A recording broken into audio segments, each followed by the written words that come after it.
এই এক ভাই আমার প্রবাস থেকে আইসা দোকান দিছে।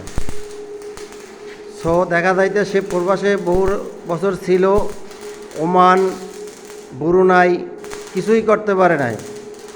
সে এই জায়গায় আইসা দোকান দিয়ে আল্লাহর রহমতে ভালোই আছে। কি ভাই ভালো আছেন তো? আলহামদুলিল্লাহ। যাক, ভালো থাকলেই ভালো। তা আপনি কিছু বলেন কি বলবো? প্রবাসের বিষয় বলেন ভাই, প্রবাসে আপনি কেমন কাটাইছেন? আলহামদুলিল্লাহ, ভালোই কাটাইছি। কিরকম কি কাজ বাজ করছেন কন? ব্রুনাইতে কাজ করছি কুরিয়ার সাথে। ব্রুনাই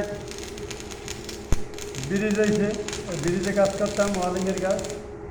সেইখান থেকে দেশে আইসা আবার ওমানে গেছি। একটু জোরে বলেন, জোরে।